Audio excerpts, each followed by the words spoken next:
SSC 27-28 ব্যাচের পোলাপাইন right form of ভার্বে তোমাদের নাকি সমস্যা। আজকে এই একটা ক্লাসের মাধ্যমে রাইট ফর্ম অফ ভার্বের বেসিক টু পয়েন্ট কিভাবে সলভ করতে হবে সেটা আমি তোমাকে দেখাবো, এবং এইভাবে আমাদের প্রিমিয়াম ক্লাসগুলো হবে। তাই আমাদের সাথে যুক্ত থাকো এবং রাইট ফর্ম অফ ভার্বটা সলভ করে ফেলো। এবং রাইট ফর্ম অফ ভার্বের এই মজার টেকনিকগুলো তোমার জন্য খুব গুরুত্বপূর্ণ, এবং আমি তোমাকে যেভাবে এটা সলভ করবো সেটা হচ্ছে ভাইয়া, এখানে রাইট ফর্ম অফ ভার্বের ঢাকা বোর্ড 23 এবং রাজশাহী বোর্ড 23-এর একটা কোয়েশ্চেন রয়েছে, এবং এখানে তোমার পাশাপাশি উত্তর রয়েছে কেন হইলো, তার অ্যান্সার গুলো, কারণগুলো, রুলস গুলো সব দেওয়া রয়েছে। তার মানে তুমি যখন একটা right form of verb solve করবা, তার উত্তরগুলো কেন হইলো, কোন রুলসটা মেনটেন করে হইলো, তাও পড়া হবে। তার মানে এরকম যদি 10টা বোর্ড তুমি করতে পারো, আমি তোমাকে গ্যারান্টি দিতে পারি তুমি রাইট ফর্ম অফ ভার্বের 70% কভার করে ফেলতে পারবা। এবং পাশাপাশি আমরা রাইট ফর্ম অফ ভার্বের এই জায়গাটায় অর্থ সহ রেখেছি যাতে তুমি অর্থটা বুঝে পড়তে পারো। বুঝতে পেরেছো? এই ফ্যাসিলিটিস তুমি আমাদের কাছ থেকে পাবে ইনশাল্লাহ, আমি এটা এনশিওর করতেছি। প্রত্যেকটা রাইট ফর্ম অফ ভার্ব বলো, চেঞ্জিং সেন্টেন্স বলো, ন্যারেশন বলো, সবকিছু আমরা এইভাবে সলভ করাবো। তো চলো কিভাবে সলভ করতে হবে একটু দেখে আসি ভাইয়া। প্রথমত দেখো, তুমি যখন হচ্ছে গিয়ে এটা চিন্তা করবা, তোমাকে এই বক্সের অর্থগুলো তোমার আয়ত্ত থাকতে হবে, অথবা তুমি অর্থ বুঝে যদি সলভ করতে পারো তোমার জন্য বেস্ট একটা ওয়ে হবে। এই জন্য অর্থটা বুঝে সলভ করতে হবে। এরপর দেখো এখানে কি রয়েছে ভাইয়া, প্রথমত রয়েছে সোশ্যাল ভ্যালু, তাই না? Social value dash to customs belief special practice and norms. হ্যাঁ, it dash the culture of nation. তো আমাদের এখানে রয়েছে ওবে মানে মান্য করা, ইনশিওর মানে নিশ্চিত করা, বি মানে হচ্ছে একটা ভার্ব রয়েছে, যে কোনো ভার্ব হতে পারে, এক্সপেক্ট মানে তুমি কারো কাছ থেকে কিছু আশা করতেছো, এক্সপেকটেশন রাখতেছো, রেফার কোনো কিছুকে নির্দেশ করতেছে, কোনো কিছুকে নির্দেশ করতেছে, রিকোয়ার মানে কোনো কিছুর প্রয়োজন হতে পারে, রিসপেক্ট মানে কাউকে সম্মান করা হতে পারে, হ্যাম্পেয়ার মানে কোনো কিছু ক্ষতি সম্মুখীন এরকম কিছু, রিফ্লেক্ট মানে প্রতিফলন, এরপর হচ্ছে হ্যাভ মানে কোনো একটা ভার্ব ভার্ব ইউজ হবে এখানে। তো এই যে তথ্যগুলো তোমাকে আমি বলতেছি, তুমি জাস্ট খাতাটা নিয়ে লিখে ফেলবে এইগুলা, যে ঢাকা বোর্ড, রাজশাহী বোর্ড 23 ভাইয়া এইভাবে সলভ করাইছে। তো অর্থগুলো পড়া শেষ আমার। এখন আমরা দেখবো যে কি হয় social value to customs beliefs special practice and norm. সামাজিক মূল্যবোধ, সোশ্যাল ভ্যালু মানে কি সামাজিক মূল্যবোধ, বিভিন্ন হচ্ছে গিয়ে প্রথাকে, বিভিন্ন বিশ্বাস, তারপর হচ্ছে নিয়ম কানুন ইত্যাদিকে সমর্থন করে বা নির্দেশ করে, তাই না? কিছুকে নির্দেশ করতেছে, কি নির্দেশ করতেছে? সোশ্যাল ভ্যালু নির্দেশ করতেছে, নির্দেশ করা। তা নির্দেশ করলে আমাদের হবে কোনটা? এই যে রেফার, রেফার মানে কোনো কিছুকে ইন্ডিকেট করা, নির্দেশ করা, রেফার। তার মানে এখানে কি হবে? Social value refer but verb. তাহলে সোশ্যাল ভ্যালুটা হচ্ছে কি আমাদের কি এক বচন, মানে যদি এক বচন হয় তাহলে সামাজিক মূল্যবোধ, তারপর হচ্ছে সত্যবাদিতা, এই সবকিছু হচ্ছে এক বচন। তাহলে এখানে আমাদের যেটা হবে সেটা হচ্ছে রেফার্স। কি হবে? রেফার্স, রেফার্স হবে ভাইয়া। বুঝতে পেরেছো? রেফার্স হবে, কারণ এক বচন হলে ভার্বটা এক বচন হবে, এস যুক্ত করে দিবা। তো চলো এরপর দেখি, it, it the dash culture of a nation. তো এখন এটা হচ্ছে আমাদের দেশের একটা সংস্কৃতি, বা এটা সংস্কৃতি, তাই না?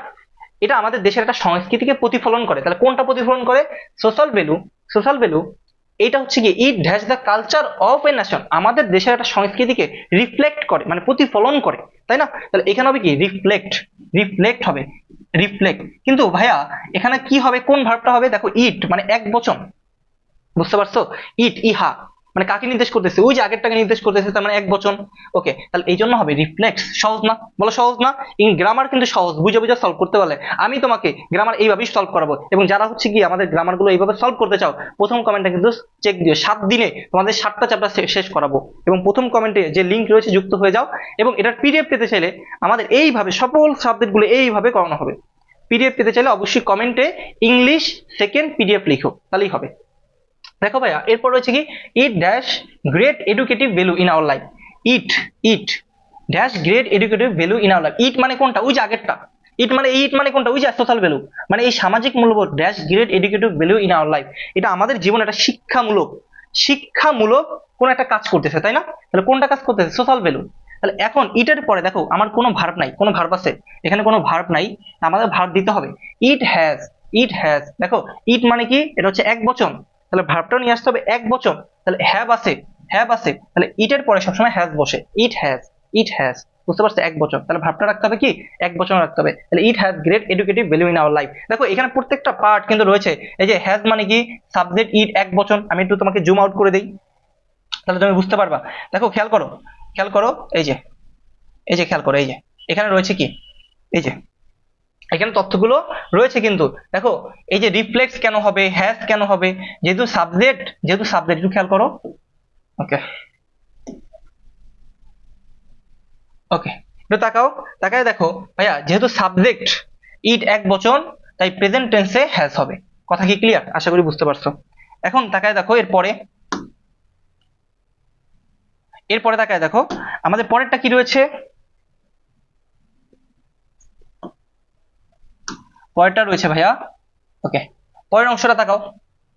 এই পরের অংশের মধ্যে আমাদের রয়েছে, এখানে রয়েছে in the past people were very much conscious of dash social value in each and every walk of life। তাহলে ইন দা পাস্ট, অতীতে, হ্যাঁ ইন দা পাস্ট, অতীতে দেখো উত্তরগুলো কিন্তু এখানে রয়েছে। এই যে এখানে বাংলা রয়েছে, অতীতে মানুষ প্রতিটি ক্ষেত্রে সামাজিক মূল্যবোধকে মেনে চলার ব্যাপারে খুবই সচেতন ছিল। অতীতে মানুষ আগে খুব সচেতন ছিল কি মানার জন্য, সামাজিক মূল্যবোধকে মানার জন্য মানুষ আগে সচেতন ছিল। কনসাস ছিল কিসের জন্য, মানার জন্য, কি মানার জন্য, কি মানার জন্য, সোশ্যাল ভ্যালু মানে সামাজিক মূল্যবোধ। তাহলে এখানে মানার জন্য একটা কথা হবে, তার মানে ওবে, ওবে মানে কি মান্য করা। তাহলে এই যে অফ আছে, অফ যেহেতু আছে, তাহলে যদি আগে অফ থাকে, দেখো প্রিপোজিশন অফ আছে, তাহলে অফ থাকলে আমাদের কি হবে, অফ থাকলে, অফ থাকলে ভাইয়া আমাদের এখানে হবে ওবেইং, ওবেইং, বুঝতে পারছো কি হবে, ওবেইং হবে, ওবে, ওবেইং, ওবেইং। ওকে, আশা করি ক্লিয়ার, ওবেইং হবে। এই যে দেওয়া আছে যে প্রিপোজিশনের অফ এর পরে ভার্বের আইএনজি ফর্ম কি হবে, ওবেইং হবে। তো এটা গেল ভাইয়া। এরপর কি হবে দেখো, এরপর আমাদের রয়েছে earlier is person dash very careful of social value. Earlier মানে কি, এই আর্লিয়ার মানে হচ্ছে পূর্বে, আর্লিয়ার মানে কি পূর্বে, ইজ পারসন প্রত্যেক ব্যক্তি dash very careful of social value, আগের মানুষ খুব কি ছিল, তোমার হচ্ছে গিয়ে এই যে ইজ পারসন প্রত্যেক ব্যক্তি কেয়ারফুল ছিল সোশ্যাল ভ্যালু সম্পর্কে, মানে খুবই যত্নবান ছিল, অথবা হচ্ছে গিয়ে মান্য করতো, সবকিছু করতো। তো এই জন্য লিখতে হবে ইজ পারসন। দেখো এখানে কোনো ভার্ব নাই, তাহলে ভার্ব যেহেতু নাই, কি আর্লিয়ার কথাটা দ্বারা কি বোঝাচ্ছে, পূর্বের কোনো ঘটনা, পূর্বের, আগে। আর্লিয়ার মানে কি আগে, যদি আর্লিয়ার থাকে তাহলে ভার্বটা হবে পাস্ট ফর্মে। তাহলে is person was very careful, was very careful, এই যে দেওয়া আছে দেখো, আর্লিয়ার মানে পাস্ট টাইম বোঝাচ্ছে, তাই পাস্ট টেন্স হিসাবে কি বসতেছে, ওয়াজ বসতেছে। এরপর দেখো পরে কি বলছে, বাট এট প্রেজেন্ট আমার social value is an great threat, আমাদের বর্তমান সময়টায় সোশ্যাল ভ্যালুটা হুমকির সম্মুখীন। ইয়াং পিপল মানে তরুণ প্রজন্মরা ডোন্ট ড্যাশ ডালি টু দেয়ার ইল্ডার্স, মানে তরুণ প্রজন্মরা তার বৃদ্ধদেরকে সম্মান করতেছে না, রেজাল্টিং ইন সোশ্যাল ডিগ্রেশন, যার ফলে আমাদের এই সামাজিক মূল্যবোধকে একটা হুমকির সম্মুখীন করতেছে। তাহলে যেহেতু ইয়াং পিপল ডোন্ট কি করতেছে না, সম্মান করতেছে না, তাহলে এটা হবে রিসপেক্ট, কি হবে রিসপেক্ট, যেহেতু ডন্ট আছে দেখো, ডন্ট, তারপর হচ্ছে গিয়ে তোমার ক্যান্ট, ডন্ট, তারপর হচ্ছে গিয়ে ক্যান্ট, এই কথাগুলো যদি থাকে ভার্ব এরপরে হবে তোমার প্রেজেন্ট ফর্ম হবে, প্রেজেন্ট ফর্ম। তাহলে সম্মান করতেছে না, হবে কি রিসপেক্ট, হবে কি রিসপেক্ট, প্রেজেন্ট ফর্মে হবে। এরপর দেখো বলেছি কি অ্যাজ এ রেজাল্ট, ফলে পিস মানে শান্তি, অর্ডার নিয়ম শৃঙ্খলা, ডিসেন্ট লাইফ স্বাভাবিক জীবনকে আর গ্রেটলি ড্যাশ মানে হুমকির সম্মুখীন ফেলেছে। আমাদের স্বাভাবিক জীবনযাপন যার ফলে কি হচ্ছে, হুমকির সম্মুখীন হচ্ছে। হুমকি মানে কোনটা, যে হ্যাম্পেয়ার বা ক্ষতি হচ্ছে, হ্যাম্পেয়ার মানে কি ক্ষতি বা হুমকি, হুমকির সম্মুখীন হচ্ছে, তাহলে হ্যাম্পেয়ার, তাহলে এখানে হবে কি হ্যাম্পেয়ার। বাট তুমি একটা জিনিস খেয়াল করো, এই যে গ্রেটলি, তারপর গ্রেটলি হচ্ছে কি, এখানে যদি গ্রেটলির আগে, গ্রেটলি ব্যাডলি এই কথাগুলোর আগে যদি কোনো ভার্ব থাকে, ওটাকে বলা হয় লিঙ্কিং ভার্ব। গ্রেটলির আগে কি আছে, আর আছে, এই লিঙ্কিং ভার্বের পরে আমাদের যে তোমার ভার্বটা বসবে সেটা হচ্ছে পাস্ট ফর্মে বসবে। তাহলে এখানে ভার্বটা হবে কি, যে হ্যাম্পেয়ার, বাট হবে কি হ্যাম্পেয়ার্ড, মানে পাস্ট ফর্মে হয়ে যাবে। বুঝতে পারছো, এই যে লেখা আছে কিন্তু লিঙ্কিং ভার্বের পরে পাস্ট পার্টিসিপল ফর্ম হয়। এখন দেখো এখানে কি হবে ভাইয়া, so with a view to, with a view to এর পরে অলওয়েজ ভার্বের সাথে আইএনজি হবে, উইথ এ ভিউ টু। এখন dash piece and order in society social value is badly, তাহলে উইথ এ ভিউ টু আমাদের এখন নিশ্চিত করতে হবে, সুতরাং আমাদের এখন নিশ্চিত করতে হবে, সমাজে কি নিশ্চিত করতে হবে, শান্তি, অর্ডার, শৃঙ্খলা, সোসাইটি ইন সমাজের মধ্যে।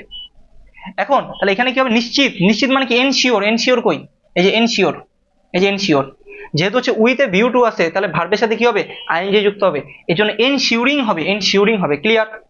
ওকে, এখন দেখো ভাইয়া পরে কি বলছে, দেখো পরে কি বলছে, without social value we can't, এই যে দেখো ক্যান্ট আছে, ক্যান্ট, ক্যান্ট মানে কি নট, মানে এই যে ভার্বের সাথে নট যুক্ত অক্সিলারি ভার্বের সাথে। তাহলে এর পরে যেটা হবে ভাইয়া, এর পরে হচ্ছে ভার্বের পাস্ট পার্টিসিপল ফর্ম হয়, যেমন ডন্টের পূর্বে ওই যে ডন্ট হয়েছিল, সরি ডন্টের পরে ভার্বের প্রেজেন্ট ফর্ম হয়েছিল, তাহলে এখানেও ক্যান্টের পরে কি হবে, ভার্বের প্রেজেন্ট ফর্ম হবে। তাহলে ডন্ট, ক্যান্ট এগুলো থাকলে ভার্বের প্রেজেন্ট ফর্ম হয়, এখানে প্রেজেন্ট ফর্ম হবে। তাহলে we can't dash ডিকেন্ট comfortable happy and peaceful life, তার মানে আমরা এই সামাজিক মূল্যবোধ ছাড়া আমরা শান্তির জীবনযাপন অথবা আরামদায়ক জীবনযাপন কল্পনা করতে পারি না। তাহলে যেহেতু কল্পনা করতে পারি না বা আশা করতে পারি না, এই জন্য এক্সপেক্ট, এক্সপেক্ট মানে কি আশা, এক্সপেক্ট মানে কি আশা, মানে আশা করতে পারি না, তাহলে এরা ভার্বের প্রেজেন্ট ফর্মেই বসবে। কেন প্রেজেন্ট ফর্মে বসবে? কারণ এখানে আছে ক্যান্ট, ক্যান্ট থাকলে ভার্বের প্রেজেন্ট ফর্ম হয়। এই যে মডাল ক্যান্ট, যদি মডাল ভার্বের সাথে নট যুক্ত থাকে তাহলে তারপরে কি হয়? বেস ফর্ম হয়। দেখো ভাইয়া, আমরা তোমাদেরকে চেষ্টা করেছি এটা কি সুন্দর করে যখন তুমি সলভ করবে অর্থ সহ বলার, এবং পাশাপাশি হচ্ছে গিয়ে রুলস গুলোকে তোমাদের এখানে বলে দিয়েছি। জাস্ট তুমি যদি এইভাবে ধরে 10টা বোর্ডকে সলভ করতে পারো, আমি তোমাকে গ্যারান্টি দিচ্ছি রাইট ফর্ম অফ ভার্ব তোমার ভুল হবে না। তাই তোমার কাজ হচ্ছে ভাই একটু দেখো শেষের দিকে, শেষের দিকে দেখো আমাদের যারা হচ্ছে গিয়ে বেসিক টু প্রোতে যুক্ত হতে চাও তারা হচ্ছে গিয়ে আমাদেরকে মানে ইনবক্স করো অথবা প্রথম কমেন্টটা চেক দাও। এইভাবে প্রত্যেকটা পার্ট তোমাদেরকে আমরা সলভ করাই দিব, ঠিক আছে? এবং কমেন্টে এটার পিডিএফ পেতে চাইলে অবশ্যই লিখবা ইংলিশ সেকেন্ড পেপার পিডিএফ।